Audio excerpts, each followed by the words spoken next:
You're listening to Pennsylvania Mountain Stories, a book of Appalachian folktales compiled by Henry W. Shoemaker. This book was published in 1911, and I'm afraid the language reflects the biases and prejudices of the time. The Prisoner of Colby's Gap. In the past, as during the present, the region of Colby's Gap bore an unpleasant reputation. Its present-day ill repute is due to the shocking murder of the Colby family by a half-crazy woodsman named Lute Schaefer about 20 years ago. Its past disrepute was caused by the fact that it was the scene of a terrible Indian massacre, only in this instance the Indians were massacred instead of the whites. On account of the height of the mountain and the number of winding ravines and steep precipices, the country adjacent to the gap was the last stand of the Indians, who were the dregs of the tribes that remained, until they were all killed or driven north to the reservation in New York State. On top of Mount Cherry, a high eminence that rises from the confluence of Cherry Run and Fishing Creek, the Indians had built a redoubt. Nature was partly responsible for the structure, but the cunning Indian hand finished the work, and it resulted in a fortification that resembled a baronial castle rising from the summit of a highland on the Rhine. From the loftiest battlement a view could be easily obtained of the surrounding hills and valleys, as well as the hollows which served as approaches to the mountain. The determined efforts of the white settlers had driven away or slaughtered all but 20 aborigines in the region adjacent to the gap. These consisted of the remnants of several tribal organizations. There were 16 braves, 3 old women, and 1 young girl, who went by the euphonious name of Wild Cherry. They were a wily set, and had fought for their existence in this locality with a fortitude born of desperation, and gave no quarter and expected none in return. The settlers' families were constantly uneasy from the knowledge that a few Indians were near, and many a wife or sweetheart begged her protector to remove the cause of apprehension. The settlers were only too anxious to kill the Indians, but it was hard to get within gunshot of them, and dozens of well-laid plans to lure them into traps had failed signally. But they were being gradually surrounded and forced into a narrower territory, until finally they were driven into Little Sugar Valley and the fastnesses around Colby's Gap. They usually made the redoubt their headquarters, and were content to live by killing game, and wisely made no attempts to pillage or attack the whites. In the daytime, a strong guard watched the women and stores in the natural fortress, while the best shots among the braves hunted deer. At night, the quickest-witted and nimblest of the young men served as watchers on the mountainside. Listening Wolf, a slim, ugly-visaged youth, was generally used as night guard, and invariably did his duty well. Neither man nor beast could approach Mount Cherry on the darkest or even windiest night. If it was a wild beast, it never escaped with its life. If it was a belated white traveler, he was scared away before he could take another step nearer the approaches to the fort. Listening Wolf was in love with Wild Cherry, and thought that his prowess as tribal watchdog would stand him in good stead. It didn't, however, as she decided to marry one Mountain Ash, a handsomer youth, and left her watchful lover in the lurch. He, of course, pretended not to care, and did favors for the old woman to whom he confided his indifference.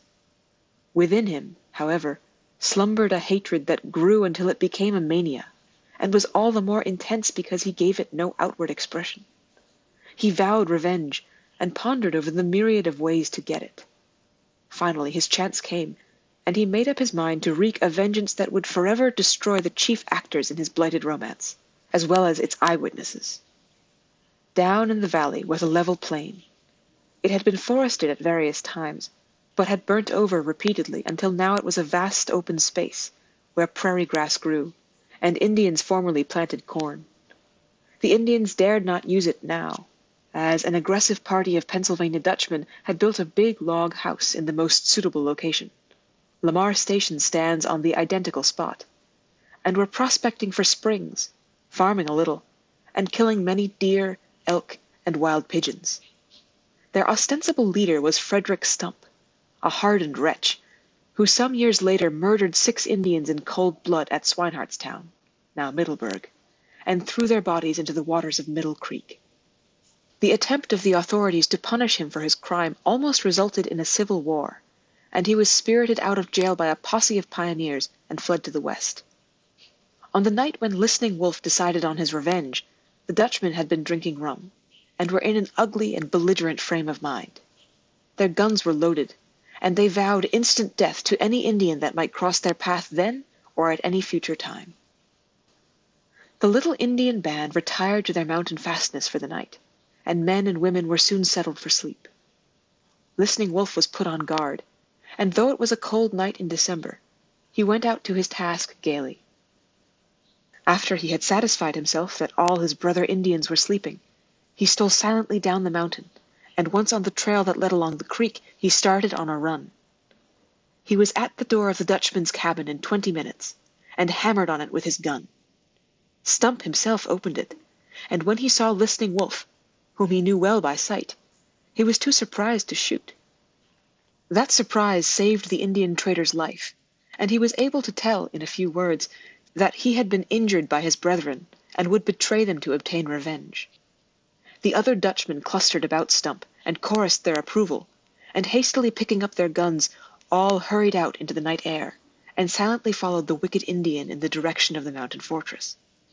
Stealthily they followed their guide up the natural stone steps that led to the redoubt, and had it not been for the fact that the half-drunken Stump tripped and fell over his gun, the massacre would have been a complete success. This accident happened 50 feet from the entrance to the fort, and in a moment every Indian was awake and primed for the attack. But the Dutchmen were determined, and hurled themselves among the Indians with fury, and began clubbing them to death with the metal butts of their muskets. 10 Indian braves and 3 old women were killed, while Wild Cherry was pounded into insensibility and carried down the mountain by Stump. Listening Wolf, realizing the extent of his fiasco, deserted the Dutchmen and joined with the Indians in repelling the attack.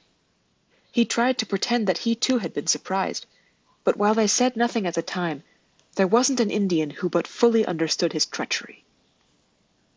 The 6 survivors ran away when they saw they could hold out no longer, and the victorious Dutchmen, after stripping the dead and gathering up everything of value, complacently started toward the valley to follow Stump and his beautiful hostage, Wild Cherry.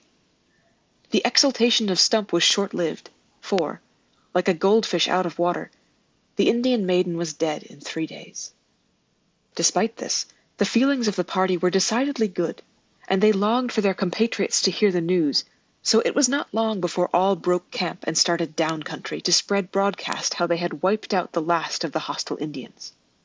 They were entertained royally along their route, and several found admiring wives, and in fact, all were so well satisfied that they never started west again, and their descendants today can be found scattered all the way from Lock Haven to Middleburg.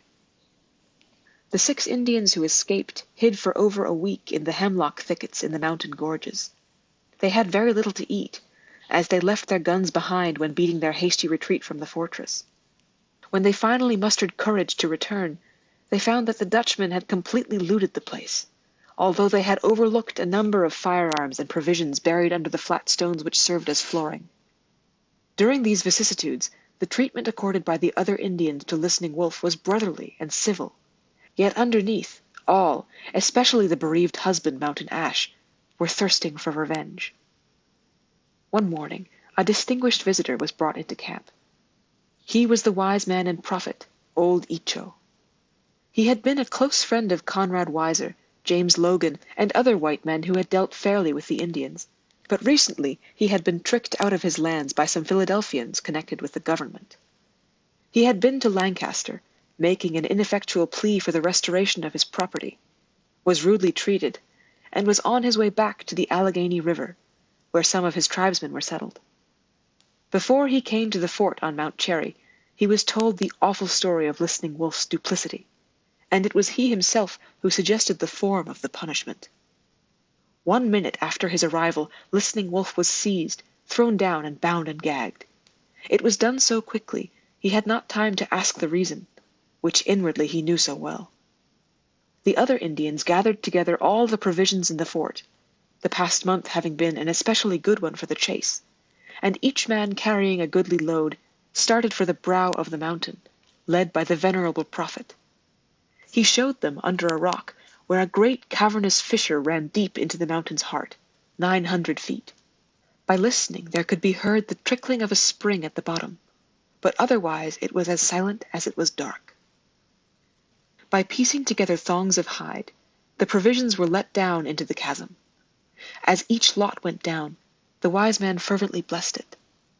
When all had been thus stored away, the party quickly returned to the fort, where Listening Wolf lay rolling on the ground in helpless misery. Mountain Ash and old Icho lifted him on their shoulders and bore him to the orifice of the deep black hole. There he was gently laid on his back, while the old prophet raised his hands heavenward and put upon him the curse of immortal life. Thou shalt live at least 200 years, and only one thought shall dwell within your mind, the memory of your foul treachery to the race that gave you birth. Then the thongs of leather were put under his arms, the gag was taken from his mouth, and he was unbound. With a groan like a dying bear, he was let down into the black pit, until the slackening of the ropes showed he had touched bottom. These were then cut off as low as the reach of the Indians would permit, and Listening Wolf was abandoned to his fate. Aided by the prophet, huge boulders were laid across the fisher's mouth, leaving an opening large enough only for air to penetrate.